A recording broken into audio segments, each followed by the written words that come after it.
right, Bob. Well, if it's Thursdays, it means it's time we talk medicine here on Fox Wilmington. Dr. Paul Kamitsuka, kind enough to join us this morning, an epidemiologist from New Hanover Regional Medical Center, talking this morning about the flu. It's not too late. If you haven't had your injection, you still want to go get that. Absolutely. Typically, we see flu peak in January, February. The thing about the flu shot, though, is it takes 2 weeks to kick in. So the ideal time would be in the fall, but now it's certainly not too late. If you haven't gotten it already, be sure to get it. I know nowadays you carry your smartphone around everywhere. I've gone ahead, and now when I go, I do the calendar to alert me a year. Yes. It's almost like that, daylight savings time that say Right, your smoke right. alarm batteries and things like that. Is it something, though, that people, you almost have to have that conscious reminder, this is something you need to stay on top of? Yeah, I think we all should carry in our minds when it comes to be September, we should get the flu shot in anticipation of the coming flu season. And it varies year by year when flu will hit. Typically in this area, as I said, it's January, February, or early January is when it really starts, but some years it's as early as October. So it's important to get it early. When you see this time of year, with Thanksgiving, now Christmas, New Year's, the holiday season, a lot of people traveling. Right.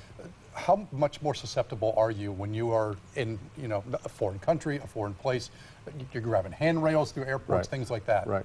So flu hits different communities at different times.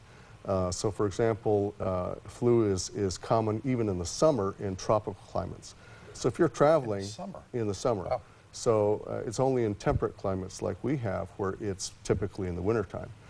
So if you're traveling, you're potentially susceptible to the flu, and yes, it can be transmitted, mostly transmitted by droplet, from person to person, but if someone coughs in their hands and shakes you and you touch yourself, you can transmit it that way as well. As far as people who need to be treated, I remember when my children were born and I realized just how early they need to get it. We're talking 6 months of age now, correct? Yes, so we recommend flu shot for anybody 6 months and above.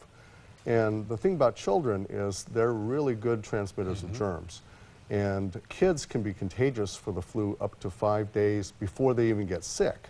So even if you have a well-appearing child, they could potentially be incubating the flu and transmit it to you. And for parents that might think, I want to do the mist as opposed to the injection, there's no worry that one is better than the other, correct? No, I think we generally view them as roughly equivalent.